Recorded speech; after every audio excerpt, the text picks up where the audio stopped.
Welcome to another edition of Art of the Kickstart. Today I am joined by co-founders of Espresso Pig. Check it out. It's active on Kickstarter right now. I've got Isaiah and Justin with me. Really excited to hear their story and share it with our audience. So I'm just going to jump in. Isaiah, Justin, thank you so much for joining us today on Art of the Kickstart. Thanks for having us, Roy. Thanks for having us. Absolutely. So let's dive in. Give our audience a little bit of background about the two of you and how you met and started this amazing company. Sure. So I originally started Espresso Pig. It was originally a concept I had in college. I started my junior year, started working on it, and went through one of the I went through one of the startup incubators on the campus, started working with them, and that's when I met Isaiah. We had a couple classes together. I was business management, he was business marketing, but through a couple entrepreneurial classes, we got connected. I really liked Isaiah and what he did and his work and his enthusiasm, and brought him on board from there. We initially started focused on a smart coffee maker concept, and we spent a lot of time on that, spent a lot of market research. We went through a little pitch competition, and really all the numbers pointed to it's too much startup capital. It's a huge hurdle. It's a big barrier to entry. And so from there, we pivoted. We had a lot of great responses regarding coffee pods. And one of the biggest complaints was just how pollutant plastic coffee pods were. So we really did a deep dive into those. We found out that over 50 billion coffee pods end up in the landfill every year. And so we really shifted our focus towards the coffee pods. Isaiah jumped on full time about a year ago, and we really started working on this together. Since then, we've designed our own paper-based coffee pods instead of plastic. We got a provisional patent going for that, and we've got some samples made that make really great coffee, and we're ready to rock and roll and get going and really change the world of coffee. Amazing.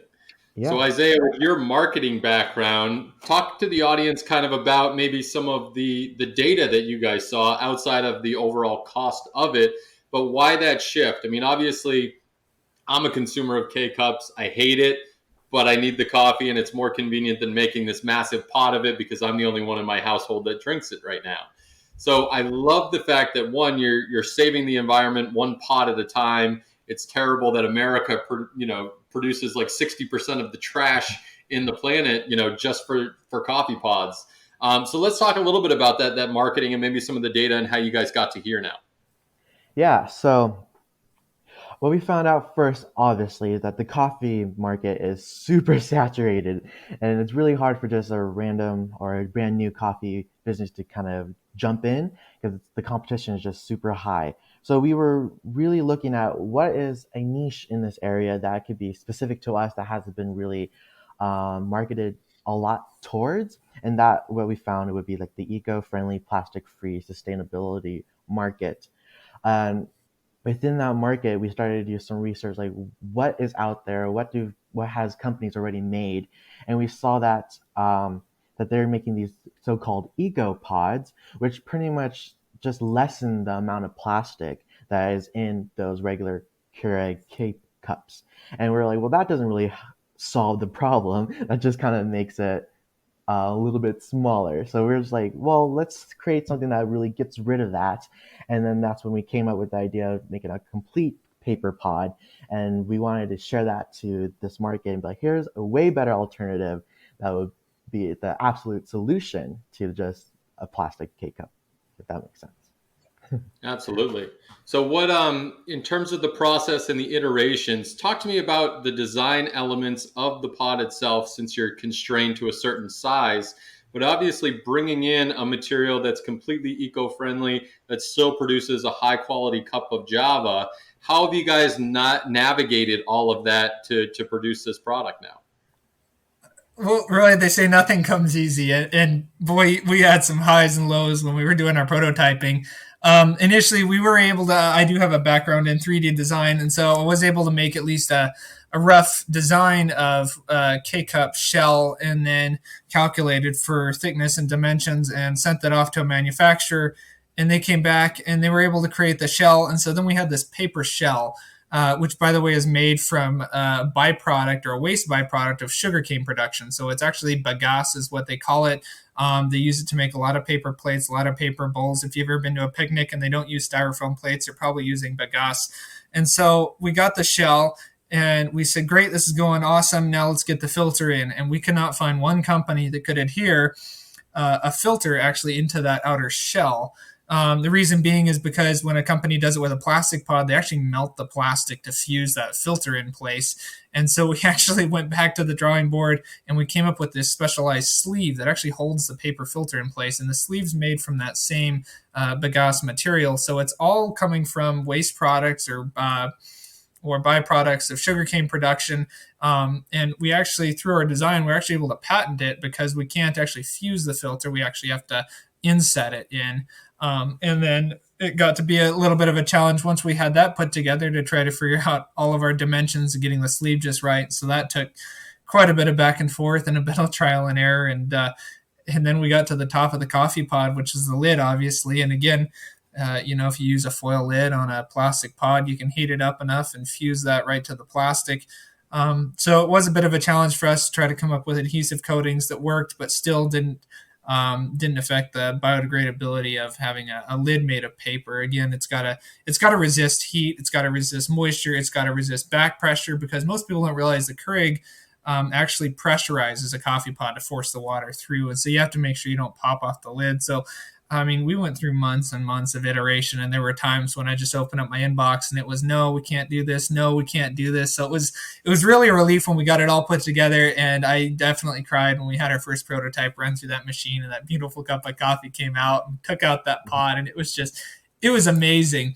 And what really amazed me was once we got finished, we knew it was going to be biodegradable. We knew it was paper-based, but we just didn't know how biodegradable it was. And when we pulled that coffee pot out, it was amazing because it was warm, it was soft. The steam from the back pressure really softened the paper. And so you could pull that pot out after it brewed a perfect cup of coffee and just squeeze it in your hands and crush it, which I think is really awesome because you just can't do that with a plastic pod. You take it out and it's structurally sound, and that's going to sit in a landfill for 500, 600, 700 years or more, and it's not going to change. Whereas ours, you could literally shred it enough, you could chunk it in a paper shredder, you could throw it in your micro blender, whatever you want.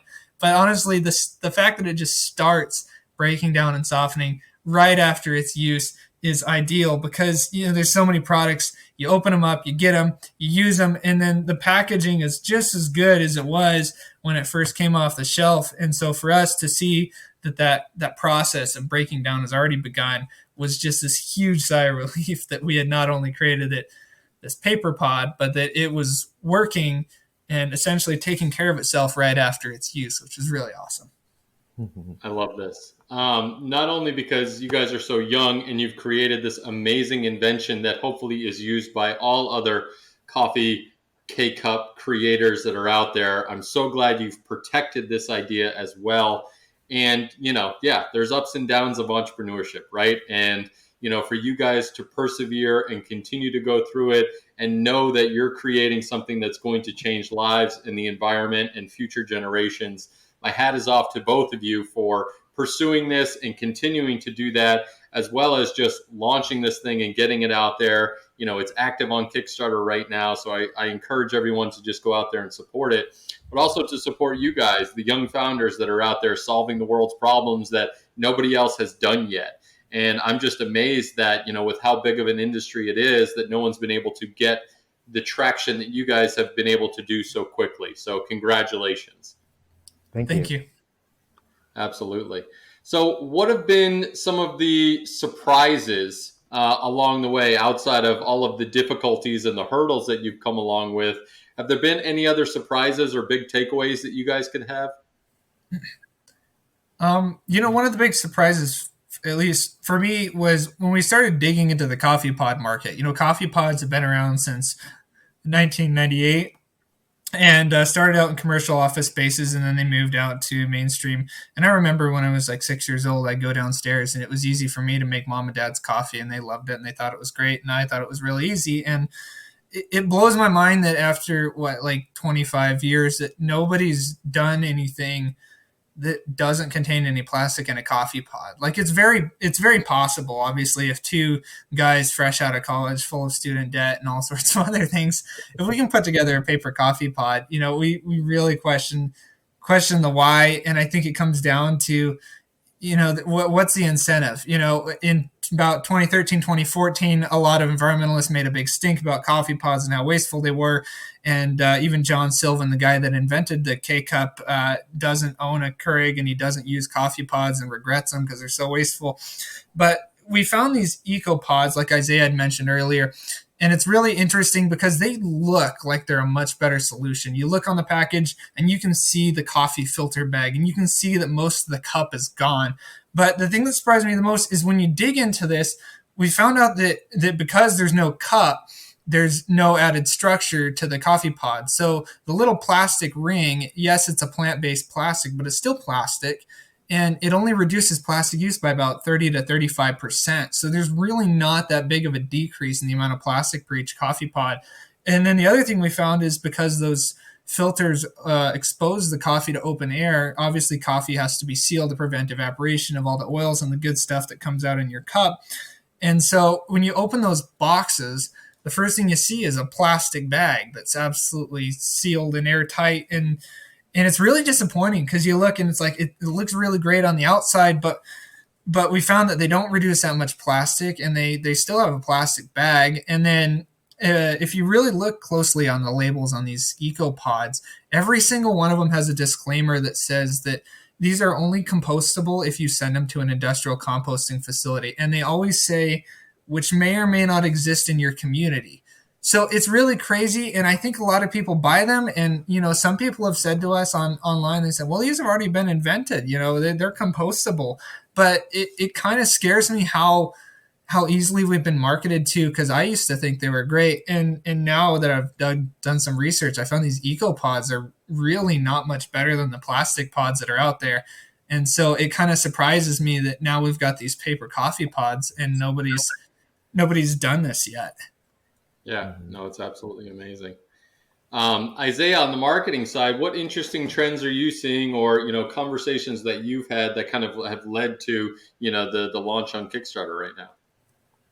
Yeah, kind of like what Justin was saying. When we've been publicly posting and getting those ads out, letting people know that we're here, a lot of them, yeah, is exactly what Justin said. They were like, "It's already been done before. We've already seen this. It's not new."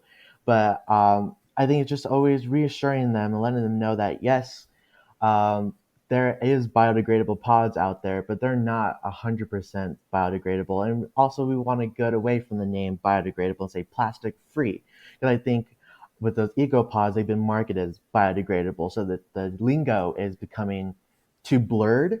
So I think with going into a plastic free verbiage, and that'll just really differentiate that yes, we are 100% no plastic, and yes, we are biodegradable. That adds the added benefit, but it just doesn't make that blur within those two different coffee pods. It just helps with differentiation of our brand compared to others.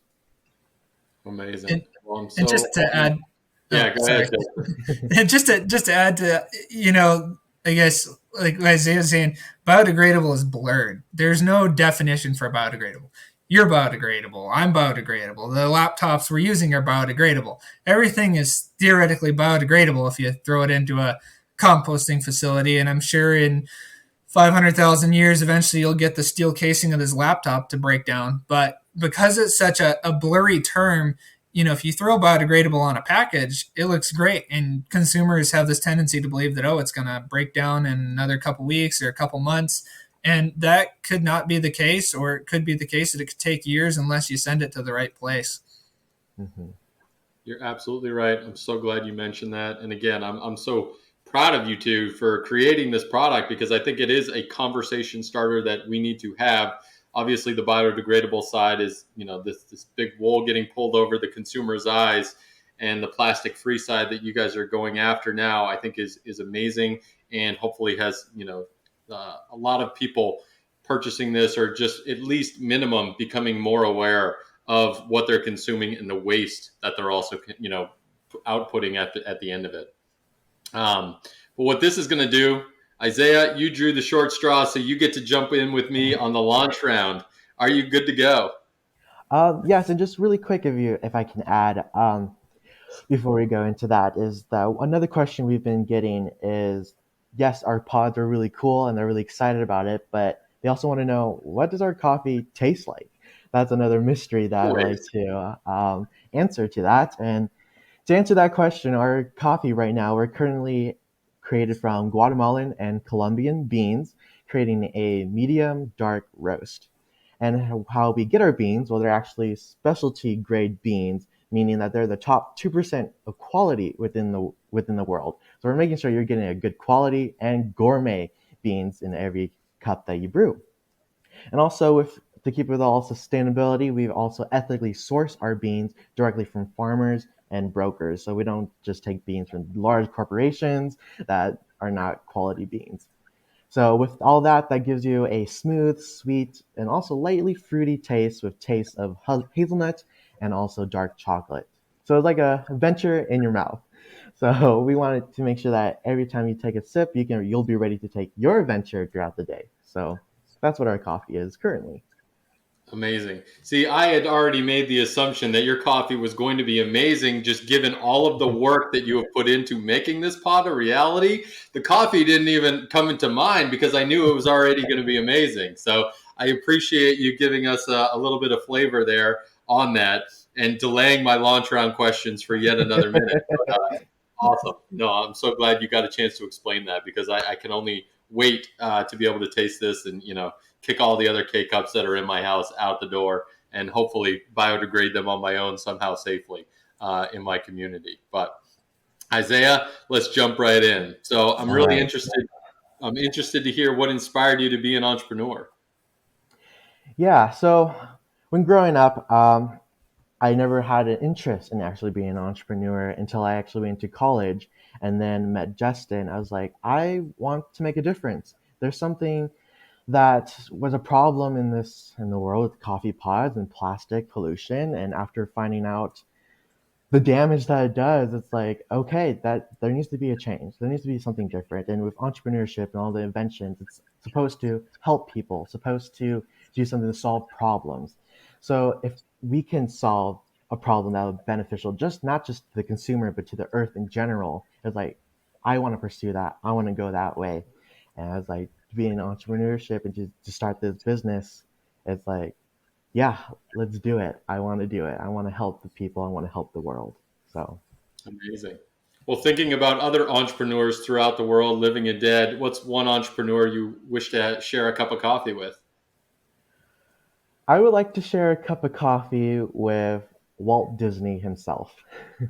Nice. Okay. What would be your first question for him? I guess I have two. One would be asking him, how does he create stories that are meaningful and impactful and connects to audience? 'Cause a lot of his fairy tales today are people really feel a connection to that. So I want to know, how did he create something like that? Or the second question would be like, how did he change a very dark story into something very family friendly? Because a lot of the grim fairy tale stories are not as happy go lucky as what Disney has created. So how did he become so creative to make something so dark happy? Amazing. Well, sticking to the storytelling theme, what's one book that you would recommend to our listeners? This is one book that I read in college, and it was called Seven Habits of Highly Effective People. Yep. Let's see, by Stephen Covey.